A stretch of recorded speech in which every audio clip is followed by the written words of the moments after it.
What's going on, guys? This is Ryan with RK Outpost, and today I just saw this thing. Jeremy retweeted it, and I immediately went ahead and made an archive, just like I talked about a few days ago, so that we can spread that around, so that when people watch it, they're not actually or when people view this page, they're not actually getting any ads for it. You're just viewing a snapshot of it. So this article, The Mandalorian, Cara Dune triggers outrage by being female in Star Wars. And it's again from a dude named Anthony Gramuglia. I don't really know. He's the same dude who brought us this article a couple days ago, which is also archived, which I also archived. This one that says, where he named the Phantom Menace again. He says, but while everything is safe, there's another reason the vocal Phantom Menace hasn't yet complained about new Star Wars, and that's because the Mandalorian and Fallen Order focus on exploitation of men. Right? So he's the guy that wrote this about a week ago or so. More stuff to try to get us to click, right? So that's why I am talking about the Internet Archive, so you don't have to click. You don't have to give them clicks. Let's just look at what he says. The Mandalorian Cara Dune triggers outrage by being female in Star Wars. For almost an entire Disney era of Star Wars, a subsection of franchise fans have complained about every female character who's played a leading role. Rey has been labeled a Mary Sue, Rose Tico has been called useless or out of place, Jyn Erso has been dismissed as flat, and Kira was labeled as underdeveloped. And I think that, one, all of those are valid criticisms. Although that didn't stop people from going to see Rogue One.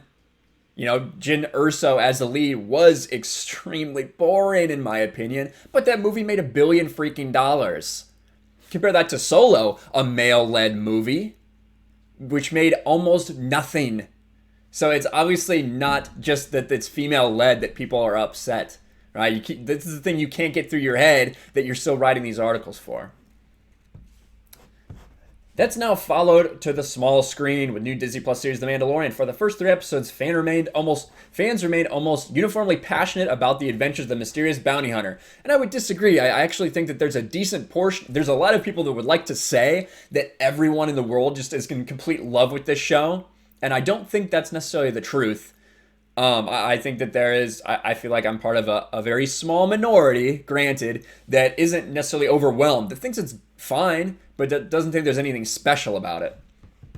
However, the 4th episode introduced 2 women, Cara Dune, an ex-rebel shock trooper, and Omera, a native of the planet, drawing the ire of certain Star Wars devotees.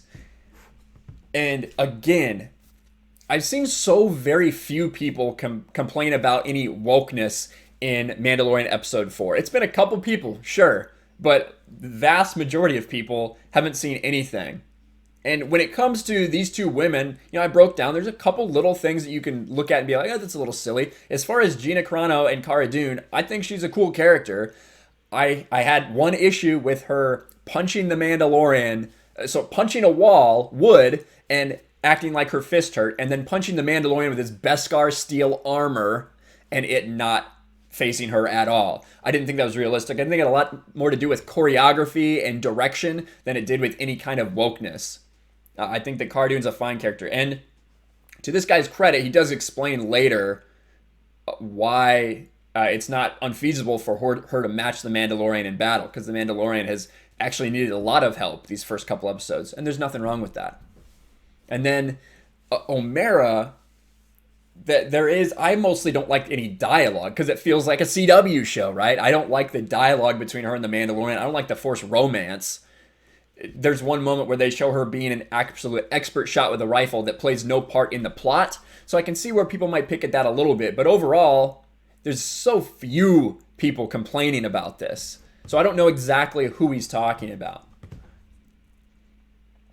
One of the big criticisms is that these new women of Star Wars represent a form of forced diversity in which female characters, LGBT, or people of color given prominent roles. According to the people who employ the term forced diversity, it's bad practice to cast women or people of color in the Star Wars because it isn't necessary. And that's, again, false. You know that's not what we're saying. You know that forced diversity is when, for no reason other than you want a female or you want to find a person of color. That is what forced diversity is. Right? When it's clear that the only reason you're doing this and pushing this as agenda is because of the color of someone's skin or their genitalia. That's when it becomes a problem. When you're focused more on that than the story. Tough to take this criticism seriously, but even harder when one sees what these diversity critiques draw issue on or don't. Rey, a young woman who had to fight all her life on a desert planet, can swing a lightsaber with some degree of efficiency. First of all, she fought Kylo Ren, who's been training since he was a child. Okay, some degree of efficiency. Shut your damn mouth.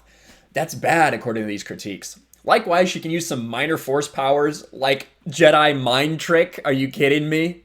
A minor force power. Okay. Whatever you say there, buddy. Whatever you say, Anthony. Jedi mind trick's a minor force power. However, when Baby Yoda, I agree with him here. When Baby Yoda lifts up a raging mudhorn, some of these same people criticizing Rey are silent. And I'm glad he said some, because I do have a huge issue with that. And I think that is specifically done in order to explain the force powers that we see from Rey with no training. That's what I think. That's what I've thought from the very beginning. My initial reaction to that episode. That's why I have a problem. One of the reasons I have a problem with Baby Yoda. And no, then he talks about Anakin Skywalker. No one has any problem with him flying. No, because that, like, enhanced reflexes have always been considered part of when people are just have the Force, whether they're trained or not. It's a very passive reaction to the Force. And then they talk about here with Omera, and yeah, relatively minor character. Okay, we don't know anything about her past. She could definitely be a great shot from somewhere. It just didn't play any role in the rest of the episode.